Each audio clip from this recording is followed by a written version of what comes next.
Okay, it is now 6:30, and I will call our meeting to order. Ms. Branham, did we notify the media? We did. Thank you, and I do declare that we have a quorum with all board members present tonight. Before we can move forward, we will need a motion to approve the agenda. I make a motion to approve the agenda. Second. Thank you, thank you. Any questions or discussion? All those in favor of approving the agenda as is, please say aye. Aye. Any opposed? The agenda is approved. I do want to welcome everyone here tonight, welcome all of our students that are going to help us in our pledge in a few moments, and also want to welcome our teacher cadets that I see in the back. So thank you for being here tonight. And now I'm going to turn it over to Miss Ashley to introduce our children that are going to lead our pledge. Oh, excuse me, I should have said Miss Bragg, sorry.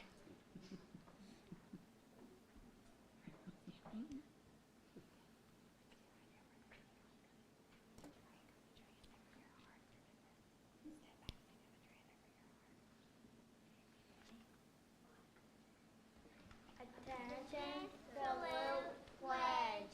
I pledge allegiance to the flag of the United States of America and to the republic for which it stands, one nation, under God, indivisible, with liberty and justice for all. Thank you so much.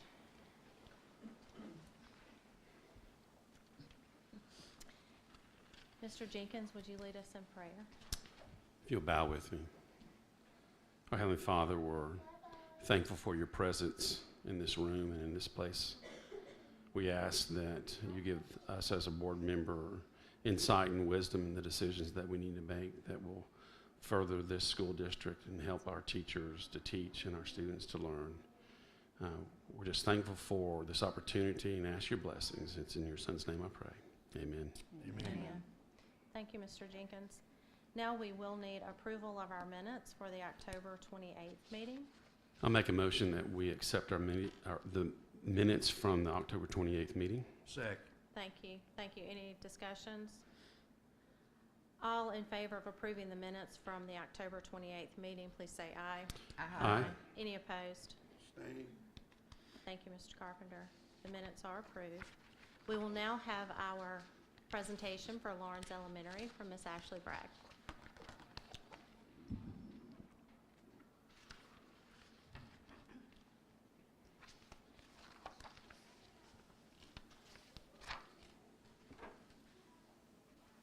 Good evening.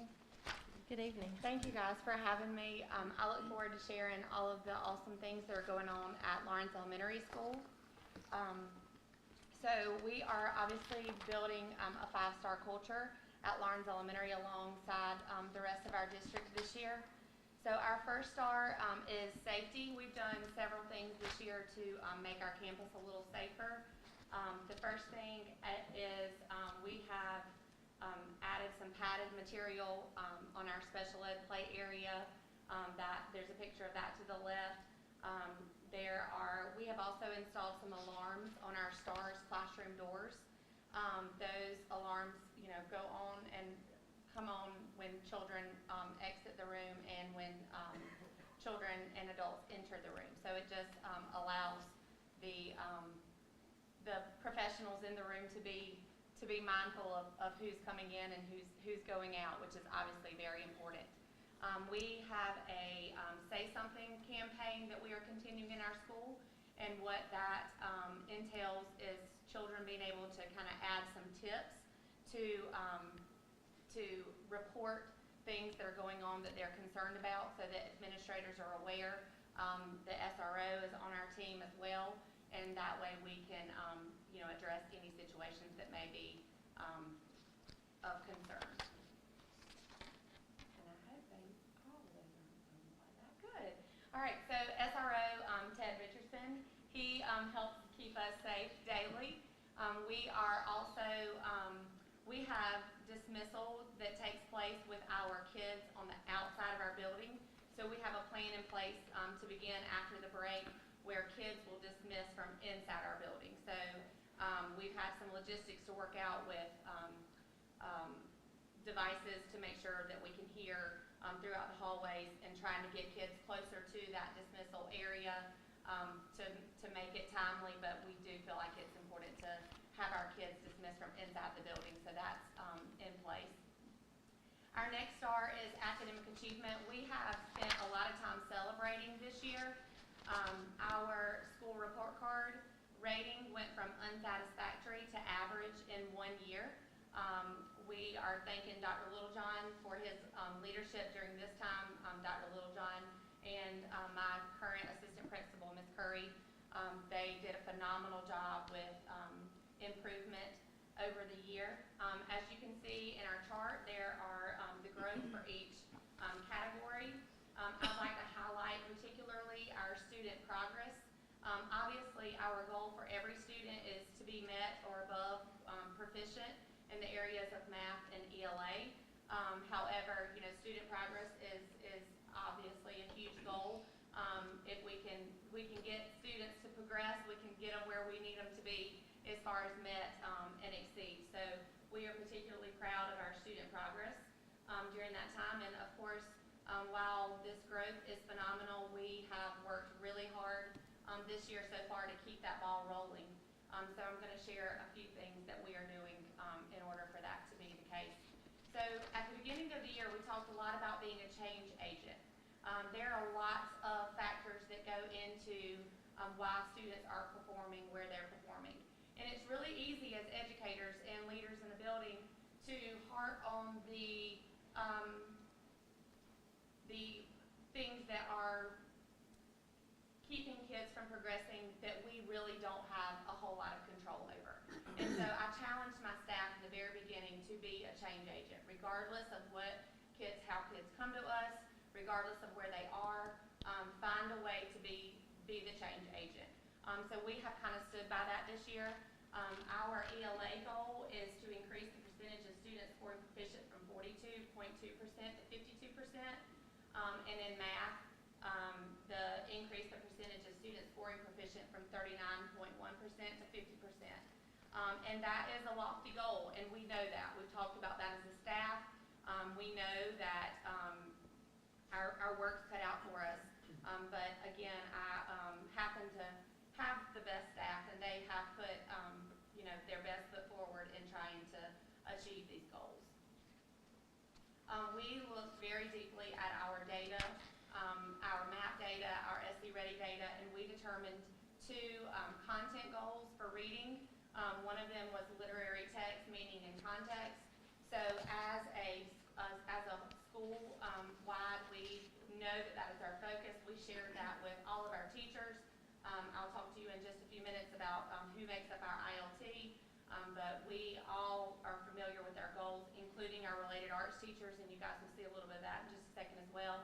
Our math content goal was in number sense base 10, number sense and operations with fractions, and we are seeking some outside help with professional development as well in order to boost these goals. So one of our main focuses is just being intentional about our teaching, and if we all know where we are and where we need to go, it's easier to get there if we can all work together. So that leads me to the high quality instruction. Have to have high quality instruction to achieve these really high goals. The way we are doing that, I'm sure you guys have heard the LEARNS grant has come, and we have found success already with some of the structures that have been put in place for this. We have weekly ILT meetings. That is our leadership team.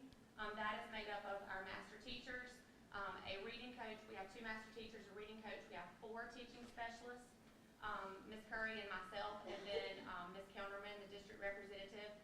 We meet weekly to discuss ways to further our own professional development in order to help teachers. We talk a lot about data that we've uncovered with doing walkthroughs and being in classrooms. One of the major areas that we are providing help with our teachers are through follow-up support. So we have cluster meetings weekly with our teachers as well. It is a specific focus. We have really worked hard to highlight the areas of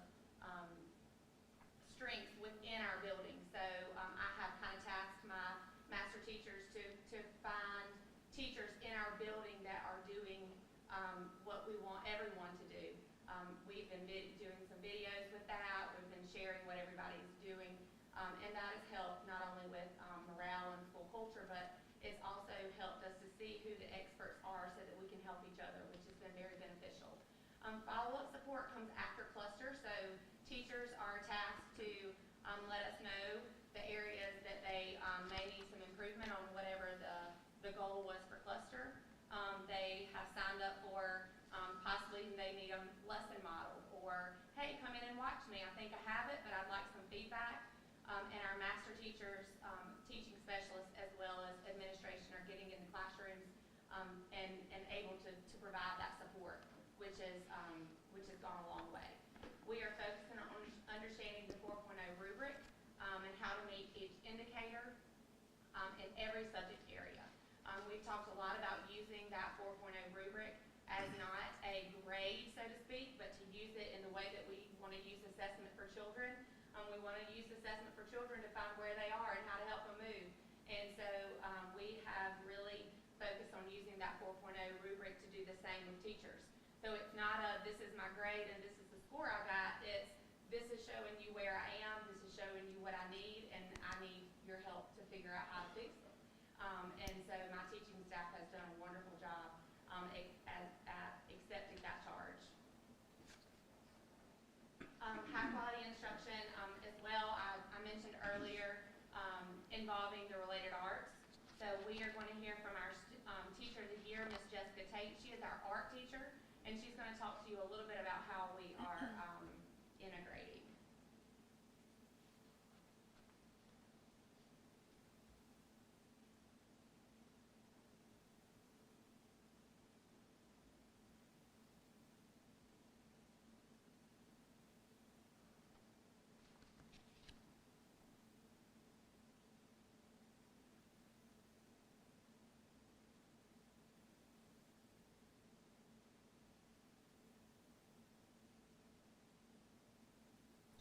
You got your math, you got your ELA, you got your science, you got your social studies.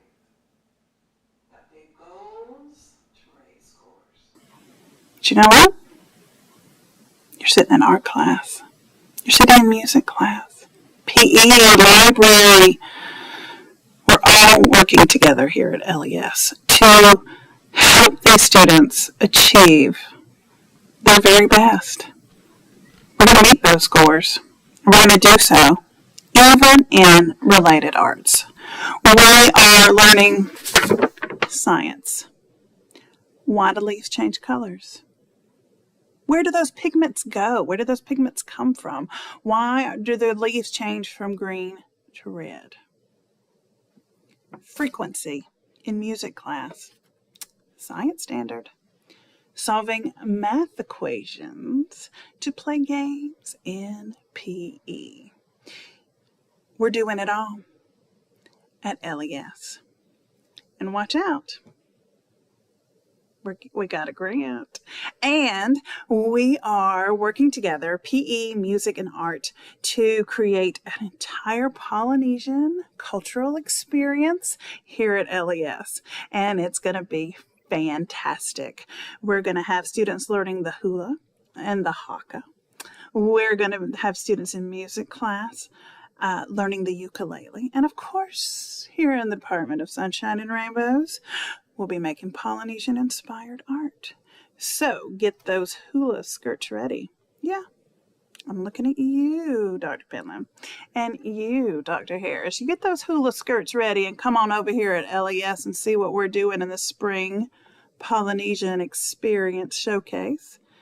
It's going to be a great time.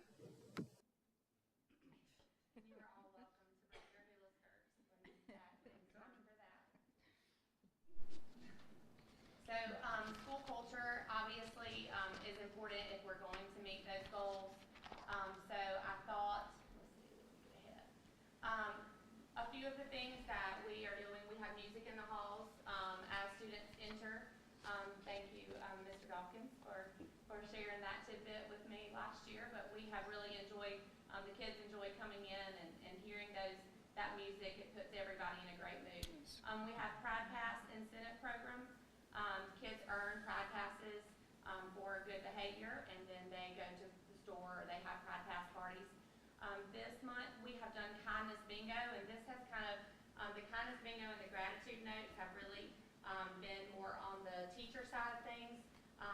Ms. Curry has done a great job finding activities just to help us stay positive and to let everybody know how appreciated we are. This is a really tough job that we do, as you guys all know, so it's nice to hear that you're doing a good job. So I'm going to allow us to hear a little bit from our students and staff about how they feel about culture at Lawrence Elementary.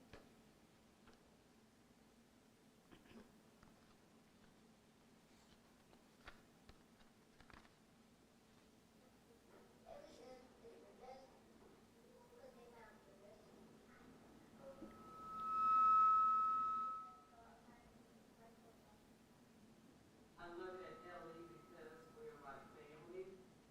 Everybody works together, help each other. We're a team, and we just enjoy each other and do what we need to do. And we really enjoy our new principal, Ms. Bragg. We're just thankful for her.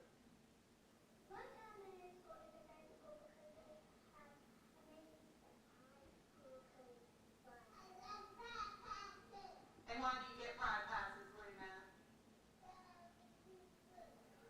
I love Lawrence Elementary because I love the camaraderie, and my team really feels like a family.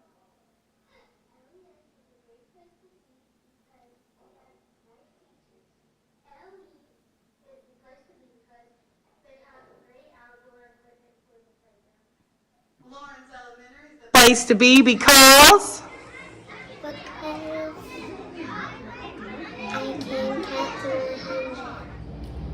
LE is the place to be because we have a group of educators who make building relationships a priority. I love my teacher. I love to see my friends. LE is the place to be because it's educational and it helps us work more, and we can learn math, science, and social studies. I love LE because it is a fun and encouraging environment. There isn't one person that I can't go to in any grade level that will give me the assistance that I need to be able to assist my students. And when we have fun, we all learn. The playground is fun at LES. Yep. Lawrence Elementary. The place to be because I want to learn. I like recess because I get to play with my friends. I love the teachers because they are thankful for us. One thing I like about the teachers that they're respectful. I love here because I love all the teachers. LE is the place to be because I want to learn and read. It is fun and it has a lot of people. No, what I like working at LE is because not only do I get to challenge the children, but the children get to challenge me. I like Lawrence Elementary because I like their food. our family. Hey, hey, I got all my sisters with me. Hey, we are family. Get up, everybody, and dance. So obviously, we do have lots of fun at LE, and the children are happy to be there, but it's only as good inside as it is if you can carry that to your community. So the next and last star is community and family engagement. We have, obviously, we have some weekly staff newsletters that go out. We send a monthly newsletter home to parents, just kind of letting them know about events that are coming up, any kind of tidbits about like our Veterans Day program. And then we obviously have our Facebook page that we use. We have had several family nights so far. Our Title I community presentation, we spent some time talking about what it means to be Title I, but then parents and students were able to break off into classrooms for grade level activities for them to participate in order to help their students with that same activity at home. During October, we had Family Craft Night. It was bring your own pumpkin, and they came, students and families came to decorate their pumpkins and to play games. Our next event is actually tomorrow. We have a fundraiser at Big Air from 3 to 8, and then December 17th is going to be Polar Express Night, where families will come in their pajamas and watch Polar Express and eat popcorn. So we're looking forward to the upcoming events. Any questions? All right, well, thank you so much for having me again, and please come visit us anytime. We would love to have you in our building.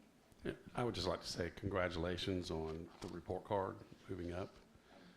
I'm also very impressed that you acknowledge Dr. Littlejohn and his effort, because that score is really before your tenure. Yeah, and so congratulations to Dr. Littlejohn and his effort to bring that school up, and for your leadership to acknowledge that, because it's definitely worth doing that. So thank you.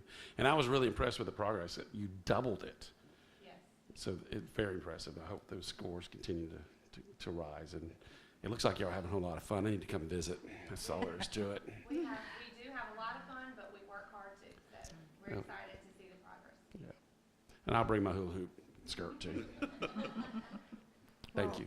Thank you, Mr. Jenkins, for stealing my comments, but I echo everything that Chip just said. Thank you, Ms. Bragg, I appreciate it.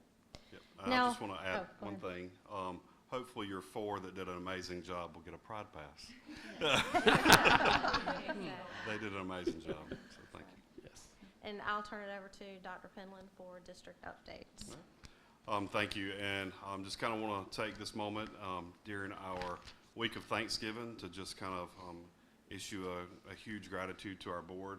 Thank you for all you do and have done to support me. This marks right at 6 months that I've been the superintendent, and I greatly appreciate all that y'all have done to make this a great transition, and the support that you've given me, I greatly appreciate that. We did have a meeting today with our staff, and it was a great time just to get together and kind of share out some things with our staff here at the district office, and I greatly appreciate working with the finest staff here at our district office. So thank you again. As we go forward, we did have one that we accidentally skipped with our EOC perfect score. I have not seen him in the building, but Jason Ernest Gessinger scored a perfect score on Algebra 1. He was an 8th grader last year, and whenever we ran our report, we missed him. So I wanted to make sure that we publicly acknowledged him, and we'll get him his check and his certificate at school. He is now a 9th grader at the high school, so did want to circle back around there. A couple of shout outs that I would like to do for our high school. Raider Band was a state qualifier. Girls tennis made the playoffs. Boys cross country was a state qualifier. Our competitive cheer competed Saturday as state qualifier, and also our volleyball made it to the playoffs. Here's a few snapshots of them. So it's just really wanted to make a shout out to them for their excellence that they have put into their programs, and the dedication they put into being a good solid team for our district and for our high school. Wanted to give you a Kate Center update. We have continually been meeting with Lawrence 56 and our local legislators. We have been working with the design company and have looked at property. We've selected property. County has agreed to give us property. We have also been working with the site design and layout that you see on the right, and kind of getting all that to kind of lay out. And then we actually received this week the first 3D rendition of the exterior. So we have some tweaks to go back with some coloring and kind of looking at the different colors there, but that's going to be the front of the Kate Center as we continue to work toward securing funding through our state, as we have the avenues through our legislator to kind of move forward with that. That is looking very promising, and hoping to continue to work with them and with our friends in 56 as we move forward on this great opportunity for our kids. Dr. Penland, where is the location going to be? The location is, if you look at the bottom right of the circle, That is the cul-de-sac or circle at the chamber office. So it's right behind the hospital. Whenever you come in, that's the first circle on the far right, and that would kind of go straight into the side parking lot, or you'd come down and shoot into that open lot right there. Right. All right. Also wanted to show a progress picture of Sanders. The slab that we had is now has walls and a roof, so that is continually growth there. And I think as soon as they started with walls, it started flying. And they have made a lot of progress, and appreciate Mr. Dawkins being here and all that they have done and their staff for working around all the construction and dealing with daily setbacks or moving out of one room to another that they've had to do there. So still tentatively set to be able to occupy in May, but as fast as they're moving, that hopefully will be a little bit earlier, but that is great progress that we're seeing there at Sanders. Did want to report out that we have applied with Dr. Harris and Ms. Jenny Carty for a safety grant through the state, and we were able to secure $690,000 for that to look at our entry points and our access control for Gray Court, Lawrence Prep, Sanders Middle, and Hickory Tavern. And so that's going to be a huge benefit for us to secure our buildings, but also kind of rework some of the entry issues that we have at Gray Court, coming into a hallway, kind of a parallel kind of hallway at Gray Court, and shifting that over to another location. So really looking for and appreciate all the work that Dr. Harris and Ms. Carty did on that to secure our funding there. And then if we're good with that, we'll start moving into our board policies. I do have a question. I want to circle back. Actually, Ms. Bragg's alarm that they have set up for the STARS classroom. Yes, ma'am. Is that something that we're doing throughout the district or looking at? So what we have continued to do is we're working on securing those classrooms that have runners that we call lopers that may like to get out of their secure location. And so we have put some alarms on there, but what we're working on now, and we've gone through our fire marshal and have gotten approval, is a delayed egress. And so we'll actually start installing delayed egress on those doors to where, the teachers can fob out and immediately get out, or it may take 5-10 seconds for the handlebar to be pushed before they actually can exit out of that classroom. So looking at installing those, we've already gone through and started that kind of bid process with those to get those installed, and we'll be looking at doing that across the district to those classrooms that have lopers. Thank you. All right, so we'll move into the board policy section of our agenda. The first policy that we'll be looking at will be JICJ, which is prohibition of personal electronic devices during the school day. I did separate that one because we also had another document that we shared with you in your packet, which is the Free to Focus administrative toolkit that the state shared out. That information was there for you to kind of review. We did not have a lot of discussion around this policy last board meeting, but kind of wanted to open it up for questions or comments, questions that you may have around this one. We have already been implementing this to an extent. The state policy does kind of extend that definition of school day from instructional time during class period to the entire school day. So that was the difference of what our current rule is versus what we have in the policy in front of you. This particular policy, as we know from our last meeting, it gives me heartburn to know that there are districts that are implementing the policy as is, and yet for lunchtime or any other kind of break, hallway breaks, whatever, they're just doing a wink, wink, nod, nod. We're not going to discipline you for that. And I find that concerning that we would implement a policy that we knowingly would not implement throughout the entire school day, and that was concerning to me. So my recommendation at this point is, did come up with some wording for an add-in to this policy if we wanted to be able to move forward with it tonight and pass it to meet the state's requirement that it be in place by January 1st. And that would be under Section 2, Policy Implementation and Enforcement, letter D. If we added in that particular section, so this is up for second reading. So what this would mean is that we would have to make the motion to approve it with this addition and not as it had been presented prior, if you agree, obviously. But basically state, however, if a student violates the preceding rules during non-direct instructional time, the administration has the discretion to waive consequences. However, misuse of personal electronic devices that involves harassment, intimidation, or any form of bullying will be subject to severe disciplinary action. To me, that would allow our students to have their devices during the lunch hour without asking staff and other personnel to monitor that. Okay. That's my thought. Okay, So. you read D and you say if a student violates the preceding rules, and there was something else in there? So the policy basically states that the students can't have their devices out at any point during the day, and that would include lunch, hall time, bathroom, whatever. So my suggestion was, if a student violates those rules, the preceding rules, during non-direct instructional time, Okay, so you're putting that in there? yeah, Okay. that then the administration would be at their discretion to waive any consequences.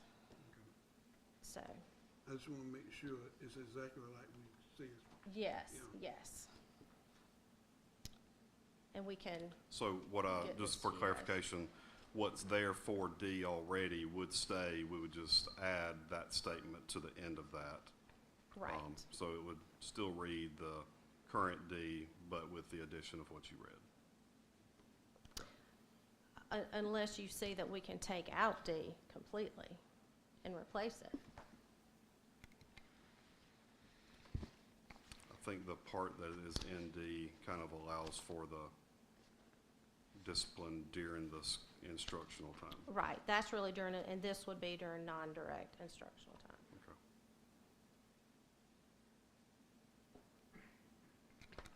Just to be clear, you're gonna leave what it says in D the way it is, but just add your statement about non-instructional time.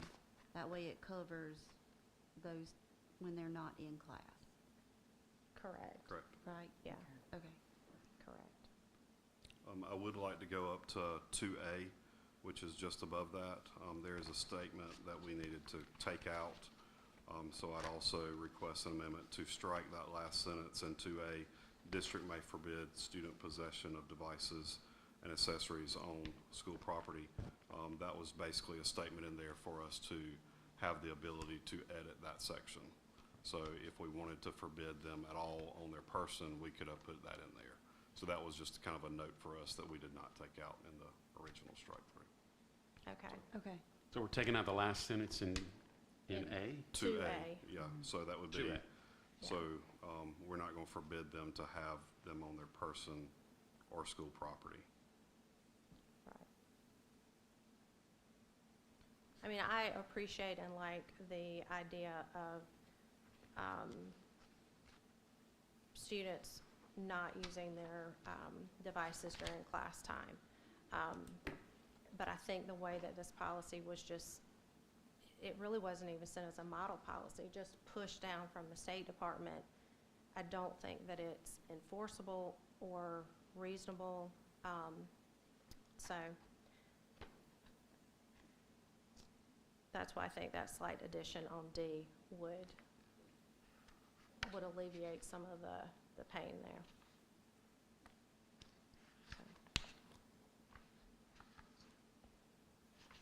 Okay, so since this one is up for second reading, I do request board action on this one.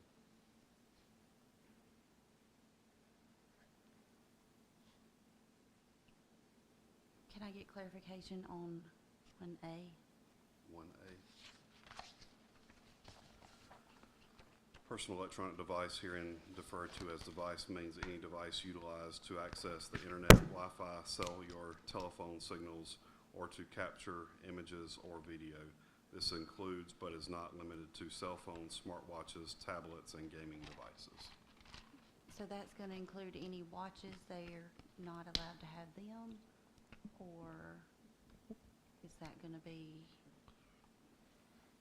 just during instructional time? I think if they're called, like, communicating with their watch during class, that would be just like communicating with their cell phone. Okay. And so that would be how we would address that, but it's not saying they can't have them on their person. Okay. Yeah. Okay.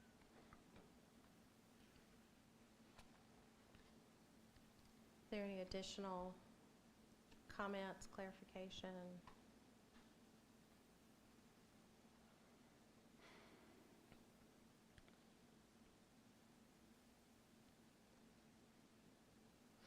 I make a motion that we accept it with the changes announced tonight. Thank you. Do we have a second? Second. Well, I didn't hear. Oh, Yeah. I'm sorry. I said I'm making a motion that we accept the policy with the changes mentioned tonight. I second. Do we have some further discussion or questions, comments?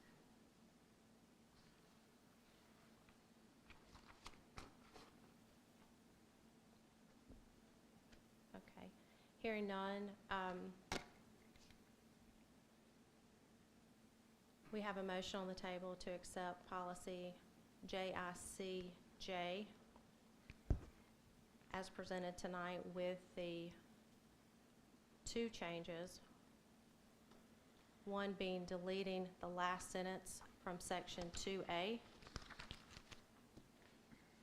The second, adding the verbiage to letter D regarding students, regarding the use of devices during non-direct instructional time.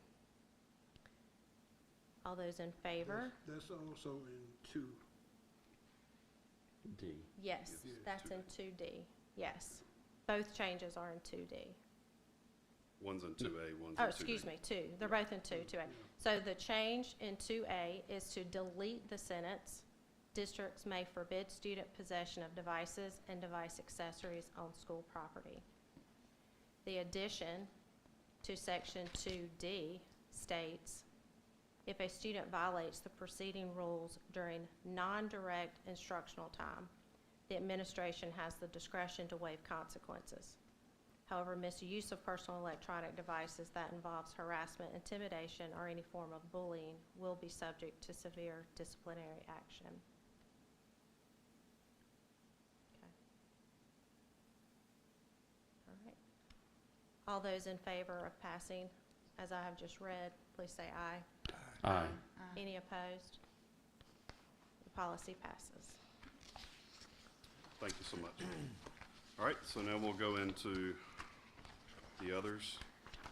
And similar to what we did last month, I'll just read through these to make sure there's not any individual changes.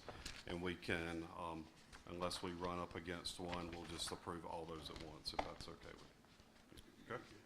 So policy JBAC, the Comprehensive Health Program, Education Compliance Program. This is the one that deals with the gender identity and the pronouns and the use of restrooms there. Any questions, or this is a new policy? And where we have to notify parents if anybody is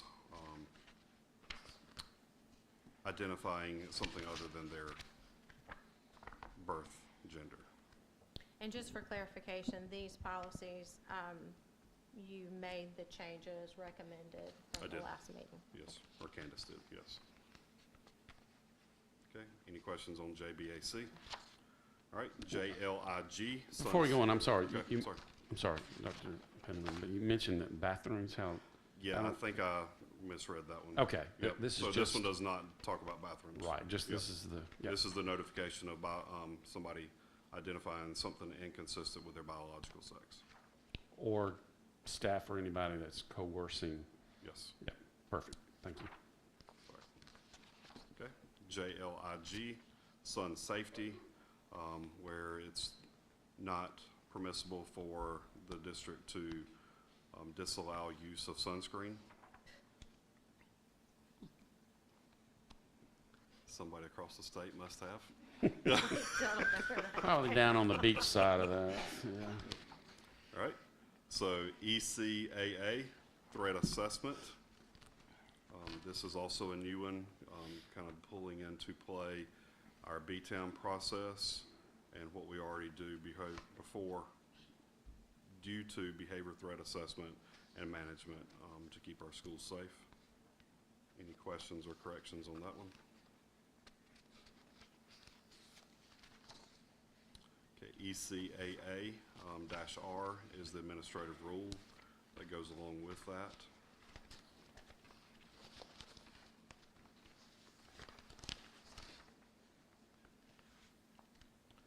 All right, all those were new policies. Once you get to policy JICI, weapons in schools, this one was updated for a couple of reasons, to bring in a few other items that were identified as weapons, but also talked about and made some verbiage changes due to the law that was passed for open carry for 18-year-olds.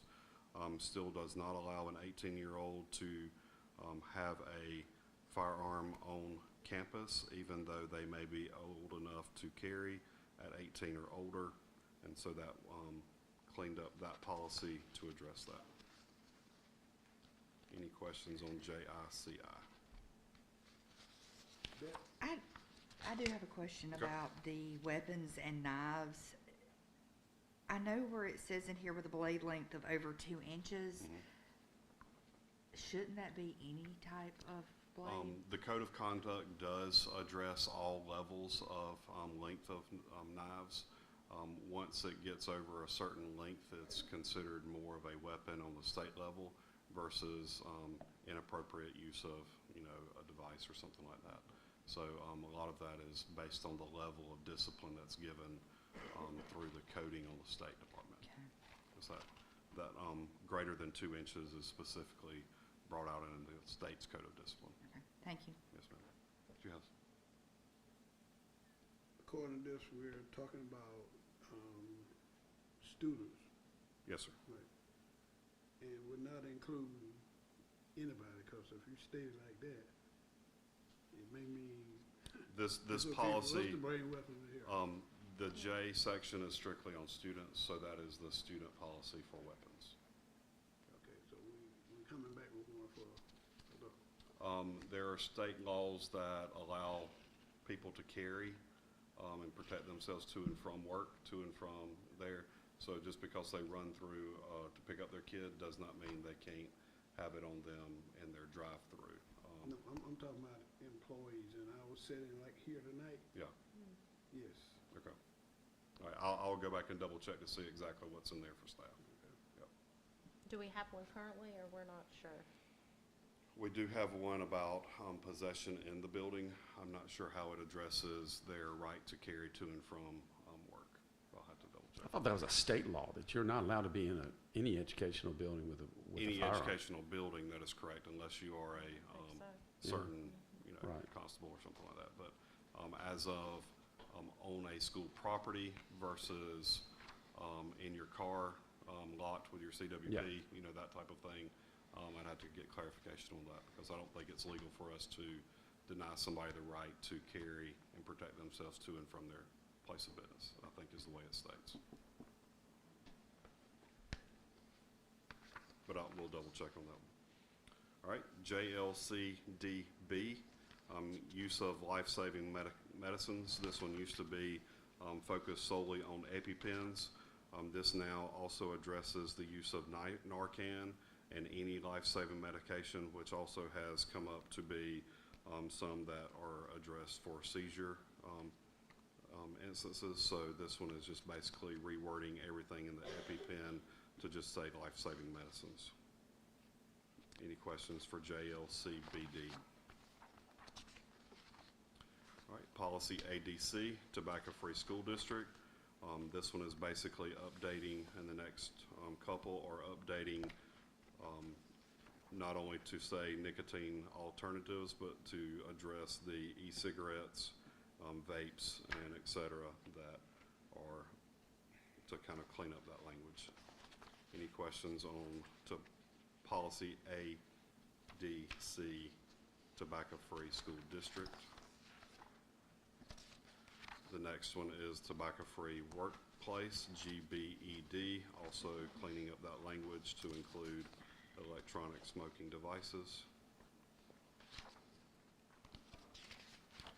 Then you get into JICG, tobacco use by students. Again, cleaning up that language for electronic devices. Does all this include vaping? Yes, sir. Yes. All right, then we get into policy IJ, which is instructional resources and materials. This is cleaned up and added some language to the selection, retention, and continued use of instructional materials, and the age and developmentally appropriateness of those materials. That one did add at the end, the district will maintain a complete up-to-date list or catalog of all Media Center library materials on its website. This list will be consistently updated, and we already have that posted on our website. Ms. Faye Colley has done a fabulous job making sure that that's up to date, and all of our Media Center links are available there. Any questions on policy IJ? Then policy IHAA, English Reading, Writing, Language Arts Education. This one is updating a lot of the same information that we had to do with our reading plans and Read to Succeed legislation, and pulls in that information there for reading proficiency plans as required by the state. Any questions on IHAA? Policy IJK, Supplementary Material Selection and Adoption, cleans up some of the language from audio tapes to audio materials, takes out press cuttings, because we don't cut out newspapers anymore. The principal must review and approve supplementary materials in accordance with the standards outlined in the state board regulation. The policy listed there that it's referencing back to the Media Center one. All right. Policy KBE, Relations with Parent Organizations. This is the one that requires us to approve any PTO, PTA, or school organization that does not run their finances through a school district account, but has their own, authorizes the board to do, it makes the board approve those by August 1st if they're going to spend money out of their account, and then also have those people that are signature over their account to be able to be background checked. All right. Policy IKF, graduation requirements. This one updates for the, well, this one is including locally designed course to be able to be approved for the 120 hours. For purposes of this policy, demonstrated competency means subject mastery of the course material as determined by the standards review. Basically just cleans up some language there. And then IHCA, summer school. This one is also due to the legislation for reading and the summer reading camp requirements, to where the students were able to now they're required, if they're approaching expectations, be required for summer reading camp based on their SC Ready assessment. And then beginning in 25-26, first grade students not exhibiting grade level will be required to enroll in a summer camp also, and then 26-27 will do that there. So That's just cleaning up based on reading camp legislation. All right, getting close. KEC, Public Concerns and Complaints about Instructional Materials. This is putting in place, and I think this was one of the places that y'all wanted to swap from Board of Trustees to Superintendent or Designee to address the selection and provision of instructional materials. This also puts into place the guidelines for a parent or legal guardian who attends the school district and how they may file a complaint based on instructional materials being utilized in the classroom, but also puts in the ability to work with the school or kind of have that before it actually is brought to us for an appeal for that. So any questions on KEC? All right. So that is all of the policies that are up for second reading. I would ask for approval of those unless there's any further questions or discussions on any of those. Any additional questions, discussion about any of those policies? We will, or if you don't mind, we can do just a one motion to cover all the second readings that are listed in this particular section. So we could make a motion to that effect. Yeah, I'll make a motion that we accept the second readings that we just did. I'll second. Any questions, discussion? All those in favor of accepting the second reading for the list of policies that we just reviewed, please say aye. Aye. Any opposed? Policies pass. All right, the next one is administrative rule. That does not require board approval. This one was on our list last month, but we found another area that needed to be fixed, and it's on page 2. And I think in your packet, it actually is tense changed also, but now the second bullet on the last says a statement ensuring that each committee member read, watched, or otherwise viewed the materials in entirety. So in the past, it was just addressing text-based materials versus any type of instructional material. So that was just basically for information. On the next item on the agenda for the PTO approvals, we do not have any that need to be approved at this moment, so we can go on to the finance and operations. Okay, thank you, Dr. Finland. I appreciate that. Mr. Lawless.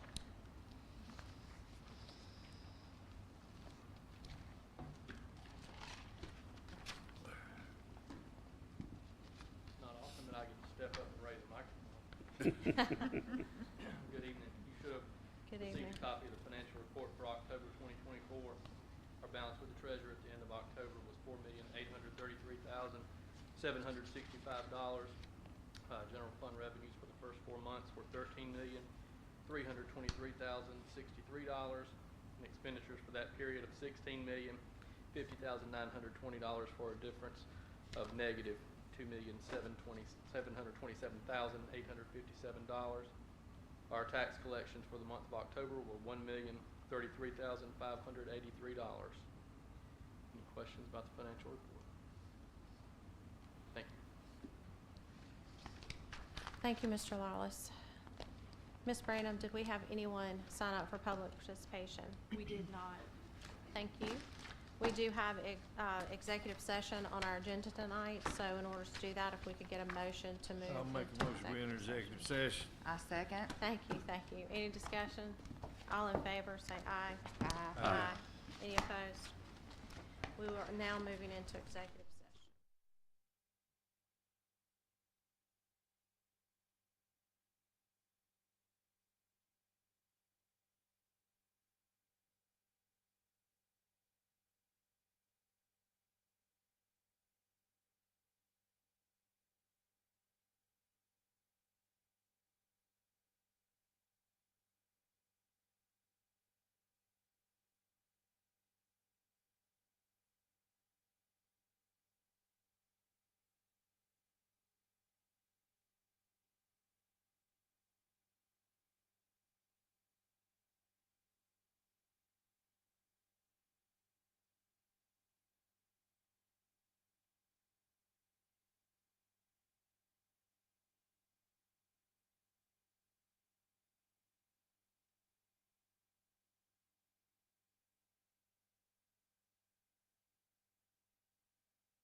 And at this point, since we have no action to take from executive session and with no further business on our agenda, I will adjourn our meeting.